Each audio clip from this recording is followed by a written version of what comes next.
police need your help to solve the murder of Caroline Osborne. As always, this is the number to ring if you can help. We'll be showing this and local numbers throughout the programme.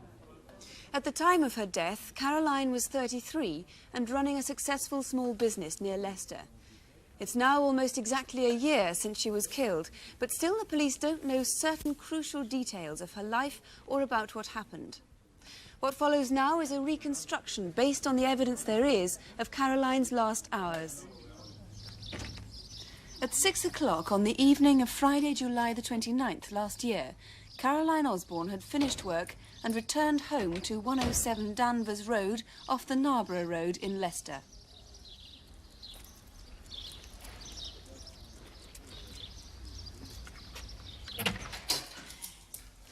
There you go, Tammy. You're on now.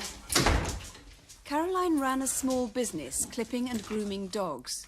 She had over 700 customers, so she was quite a well-known figure in the area, collecting and delivering her clients' pets.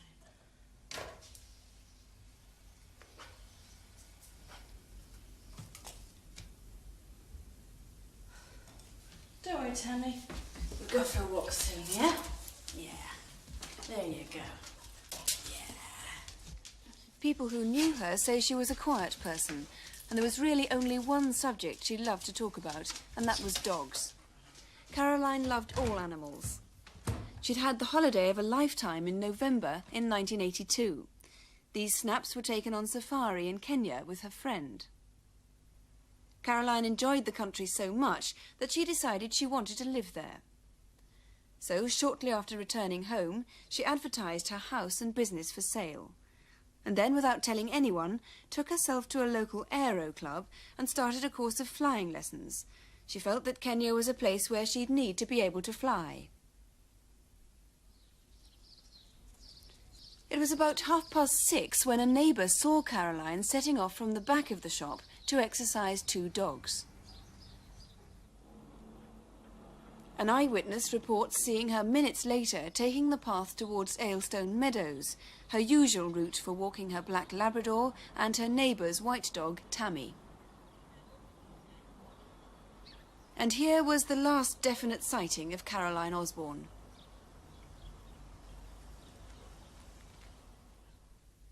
Aylstone Meadows is a strange mixture of public park, river and canal, and industrial buildings.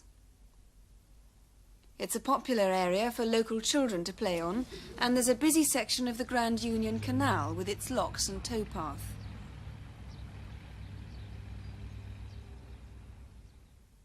This footbridge was part of her usual walk.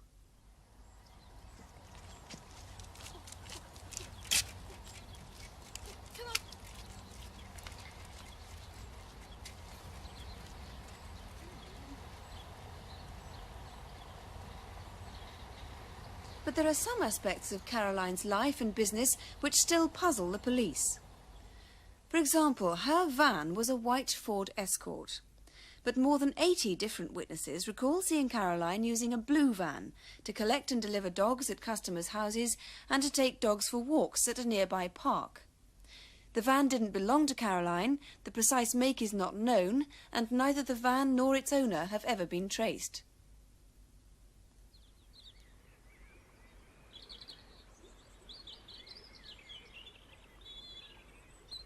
Another few minutes' walk, and Caroline would have passed St Mary's Mills Lock.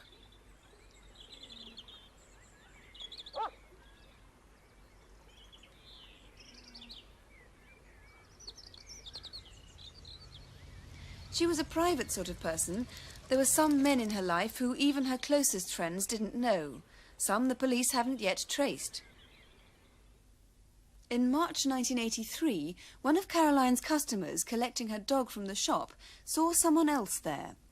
He seemed quite at home and remarked on the fact that they were all wearing blue clothes. The man's trainers and tracksuit trousers and his t-shirt were all dark blue. He wore a silver bracelet and digital watch and a silver medallion. So far, the police haven't been able to trace him. There was one other man seen with Caroline. A neighbour saw a man coming out of the back door of the shop and helping her with the dogs. He too has never been traced. Since he clearly knew Caroline, the police are anxious to identify him. At this point, Caroline could have taken one of two routes, but a later possible sighting seems to suggest she took this path towards the gas holder.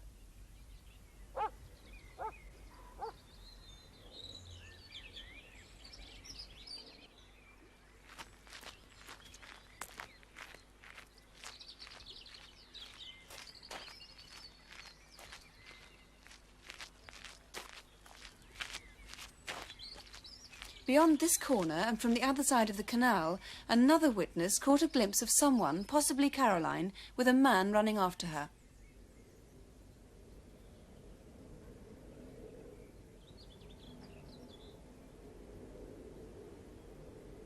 That sighting was at 6:50 p.m, and if that was her, it was the last time she was seen alive. By 7:10, the black Labrador was seen heading home. The neighbours became concerned when they noticed the dog exhausted back at the shop without Caroline. One of them went to look for her on the meadows, but by 10:30 that evening, when there was still no sign of her, he telephoned the police. The following morning, the police search resumed, and it was then that the fate of Caroline Osborne was discovered.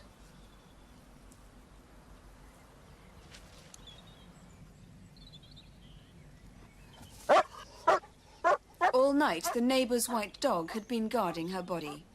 Caroline had been stabbed to death. Well, Detective Superintendent Alan Stagg is heading the investigation. It's a very large area to cover this, isn't it? Have you accounted for all the people on that day in Aylestone Meadows?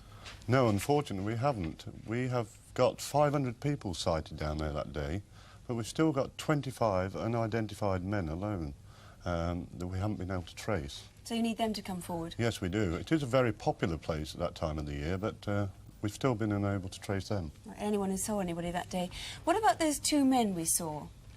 Yes, the first one, the olive skin man with the medallion, he was seen in the shop in March by the witness, but more important, he was seen in the Huntsman Public House on the Narborough Road in Leicester on the following Sunday.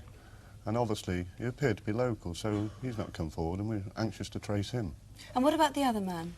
Well, the other man was seen there in May and June time, 2 or 3 occasions by a neighbour, and we think he may well have been a boyfriend of Caroline's, so obviously we need him to come forward as well. Now, could that blue van have belonged to one of the two men, do you think? Could have done. Totally bemusing. You know, we've got over 80 sightings of that blue van being used by Caroline Osborne, and yet we just don't know why she was using it. Well, surely somebody must know something about that. You'd have thought so. You know, I would have expected somebody who's lent to the van to come forward and see us, and yet they haven't. And I appeal tonight, of course, for the public to, if they do know anything about anybody lending her a blue van, then to contact us. And finally, she had been married, hadn't she? Had her ex-husband, Gary Osborne, been able to help you? Yes, we've had long chats with Gary, because obviously he's a singer. He has been with the Raymat Vale Orchestra in the past, but in the 1970s he was with the Ivor Kenny Sound in Leicester, and a lot of people would have known Caroline through Gary. So I asked the public, of course, that if they do know Gary and have seen him with Caroline, then of course to contact us. Right, and as we saw there, Caroline looked rather different there. So the number to ring in confidence, if there's any way you think you can help, is here on 811 8055, or at the incident room at Wigston in Leicester on 0533, that's the code for Leicester, 813 121, or on Leicester 813 122. That's Leicester 813 121 or 813 122.